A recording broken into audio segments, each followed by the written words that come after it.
Maverick et tous les aviateurs du monde savent ce qu'ils doivent aux pionniers de l'aviation, comme les frères Wright, Louis Blériot ou encore Charles Lindbergh, mais ils ont tous malheureusement oublié le nom de Kido.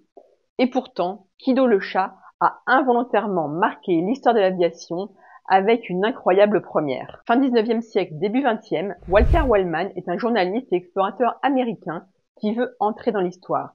Son objectif est être le premier à atteindre le pôle Nord.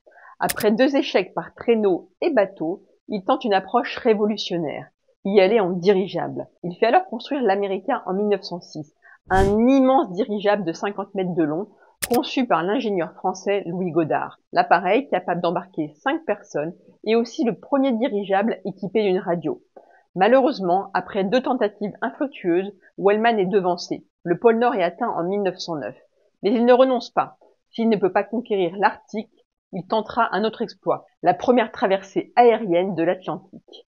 Le 15 octobre 1910, tout est prêt. L'America décolle d'Atlantic City avec Wellman et son équipage. Mais au dernier moment, un passager clandestin s'invite. Kido, un chat errant du hangar, il saute dans le canot de sauvetage suspendu sous la nacelle. Impossible de l'en faire sortir. Et l'America s'élève alors dans les airs avec un nouvel équipier à bord. Dès les premières heures, Kido ne cache pas son mécontentement. Il miaule, court dans tous les sens et sème la panique. Dans son journal de bord, le navigateur Murray Simon écrit même « Le chat se précipite à travers le dirigeable comme un écureuil en cage ». L'opérateur radio Jack Irving à bout de nerfs propose carrément de le jeter par-dessus bord. Mais Simon, superstitieux, s'y oppose fermement. Finalement, l'équipage vote. Ils tenteront de le descendre en mer dans un sac pour qu'un bateau qui les suivait pas trop loin le récupère. Mais la mer est trop agitée et le bateau finalement trop loin. Kido est alors ramené à bord, encore plus furieux. C'est alors qu'a lieu une première historique. Excédé, le chef mécano Melvin Vanniman passe le tout premier message radio air-sol de l'histoire, pour une requête très spéciale. Roy, viens chercher ce putain de chat.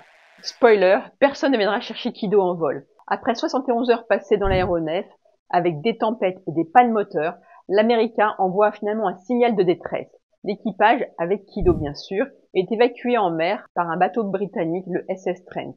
Allégé, le dirigeable continue tout seul sa route, avant de s'écraser au large du Maryland. L'exploit de la traversée a échoué, mais l'America a établi plusieurs records. Première transmission radio air-sol, le plus long vol en dirigeable et aussi la plus grande distance parcourue pour l'époque. Et surtout, Kido devient une superstar. Il est exposé au grand magasin Gimbels à New York dans une cage dorée et finit sa vie paisiblement chez la fille de Wellman. L'équipage en est convaincu. Sans Kido et ses 9 vies, ils n'auraient peut-être tous jamais survécu. Alors, la prochaine fois qu'on parle des pionniers de l'aviation, eh bien, n'oublions pas Kido, le premier chat aéronaute.